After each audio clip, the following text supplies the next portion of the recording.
I want to present an idea. So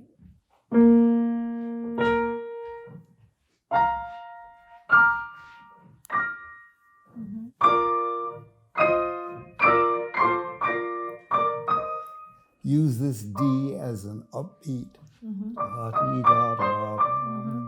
so that you get, there is this little slur, which I don't think means that the second note is softer. It's just kind of connected and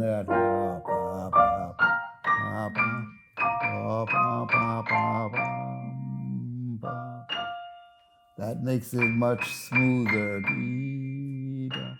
instead of jumping into the tune from a different hand position. Can you try that?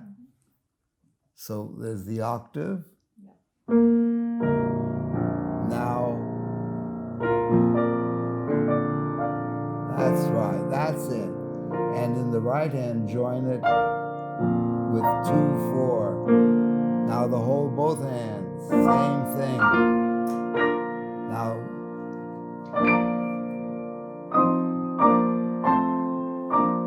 right. I think will be much easier, especially this thing, instead of that, you know. The jump is dangerous and makes for accents and all of that. I forget what this is.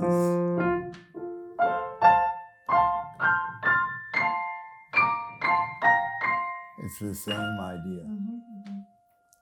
So the idea is basically 3-1-2, 3-1-2, 3-4-5-6-1-2-3. Right. Na da dee da da dee da da dee da da da pum dee la dee la dee da dee da da.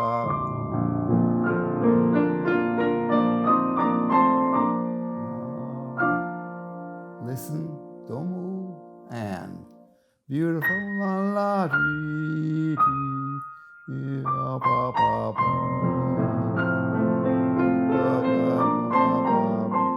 Terrific. Yeah. Except there's a little crash dim on that F. So la la dee. Slide or just la la. Nice.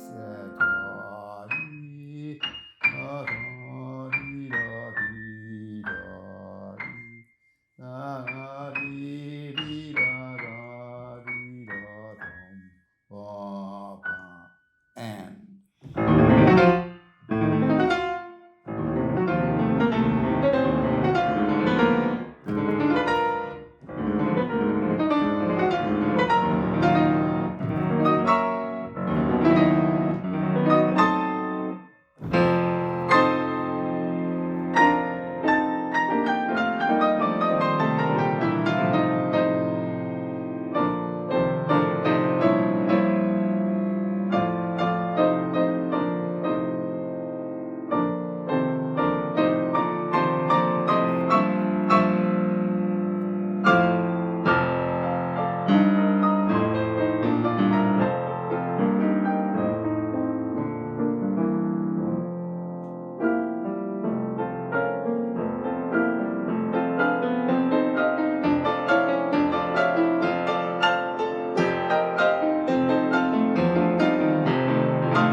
Very good, very good.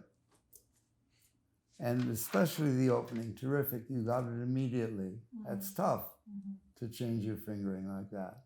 Thank you. That was beautiful, beautiful. I keep comparing music not with, as usually done with math, but with physics. And the laws of movement, of direction, of momentum, of going around corners. The way music is printed leads to enormous problems. If you have a passage, let's say in sixteenths, it's printed 4 notes bound together by the 2 flags of the sixteenths, 8th bar and a 16th bar. And then that bar that crosses the stems stops, just to give the eye clarity of vision to see where the second beat starts. And then you get another 4 notes bound together by those 2 bars, and then that stops. So that your eye eventually, as it looks at a group of sixteenths, sees 1, 2, 3, 4, 1, 2, 3, 4, 1, 2, 3, 4, 1, 2, 3, 4. And it can't help but have a certain psychological effect on one. And that is totally, I think, non-productive, non-musical. With sixteenths, you have 3 other options. And this, I think, is very important. The 3 options to 1, 2, 3, 4, 1, 2, 3, 4, 1, 2, 3, 4 are 2, 3, 4, 1, 2, 3, 4, 1, 2, 3, 4, 1. First, 3, 4, 1, 2, 3, 4, 1, 2, 3, 4, 1, 2, and 4, 1, 2, 3, 4, 1, 2, 3, 4, 1, 2, 3, all to get across that temptation of giving the beat the accent. You have even more now, since these are groups of 6 sixteenths. The tendency is always, especially because of the attack, to kind of and that's exactly opposite of what we want. We want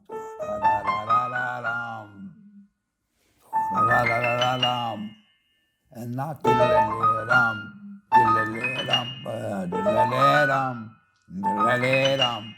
and that's why this is so good, because you put your hand there and just, why does that sound like a telephone bell?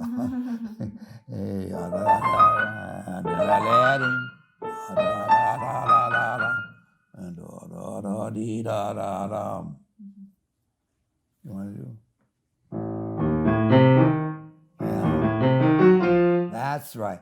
You have to make sure that the second note is never less than the first. Always a wee bit more than the first. The third note is a wee bit more than the second. That's it. It's a whole different feeling, right? Yeah. When you do it the second time, you touch the pedal to it and you take the dryness out of that last note. You get a little resonance. That's it. That's it. Go ahead, do it again, beginning. There. Right. You play the last 3 or 4 notes faster than your first 3. Think of it more melodically. Yeah, a little faster. Less now.